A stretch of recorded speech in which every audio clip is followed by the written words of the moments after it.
प्लेटो के theory of soul में हमने ये तो समझ लिया कि प्लेटो किस तरह से वो कहते हैं कि हर एक सोल के अंदर कुछ ना कुछ ऐसी क्वालिटीज होती हैं जो उसे दूसरों से अलग बनाती है। तो यदि आप अपने सोल के अकॉर्डिंग टू काम करोगे, तो यदि हर इंसान इसी तरह से अपने सोल में, उसके सोल के अंदर जो भी क्वालिटी सबसे ज्यादा है, यदि साहस ज्यादा है तो सैनिक, यदि बुद्धि ज्यादा है तो आप एडमिनिस्ट्रेशन में अपना रोल दे सकते हो, फिलोसफर किंग बन सकते हो। यदि आप में टेम्परेंस की डिजायर थोड़ा ज्यादा है, डिजायर आप में ज्यादा है चीजों को भोग करने की, तो आप कंज्यूमर या फिर प्रोड्यूसर क्लास में जा सकते हो।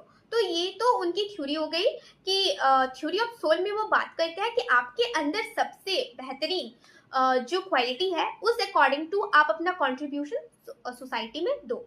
आप बहुत अच्छा सिंगर हो, बहुत अच्छा गाते हो, तो आप सिंगिंग में अपना करियर बनाओ। आप बहुत अच्छा ड्राइंग करते हो, पेंटिंग करते हो, तो आपको उस लाइन में ही जाना चाहिए। तो जो भी आपके अंदर में टैलेंट है, आप उस टैलेंट पर काम करोगे तो हम सोसाइटी में एक जस्ट सोसाइटी को क्रिएट कर सकते हैं, राइट। सो ये बात उन्होंने अपनी theory of justice, theory of soul, not justice, justice के थ्योरी को भी हम समझेंगे, बट थ्योरी ऑफ सोल में वो ये बात करते हैं कि हर इंसान को अपने सोल के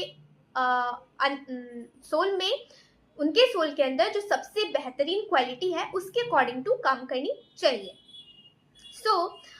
ये तो हमने उनके थ्योरी ऑफ सोल वाले वीडियो में कवर कर लिया था। बट इस वीडियो में हम क्या करने वाले हैं बेसिकली, तो इस वीडियो में हम उनके जस्ट मेटल के कंसेप्ट को समझने वाले हैं।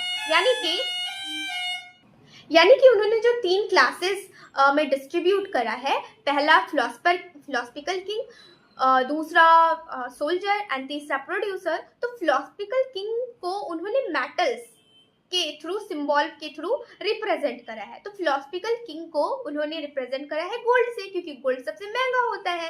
सो दैट इज वाई उन्होंने सबसे जस्ट बुद्धि वाले स्पिरिट को या सोल को गोल्ड से रिप्रेजेंट करा है। Auxiliary that is soldier, second class को उन्होंने सिल्वर से जस्ट रिप्रेजेंट करा है। क्यों? क्योंकि सोना के बाद जस्ट सबसे कीमती silver. And third class that is producer class को उन्होंने इंट्रोड्यूस करा है विद द ब्रॉन्ज, या फिर हम आयरन कह सकते हैं। सो इन मेटल्स के थ्रू उन्होंने डिफरेंट क्लासेस को रिप्रेजेंट करा है। And this is all about कि उनकी थ्योरी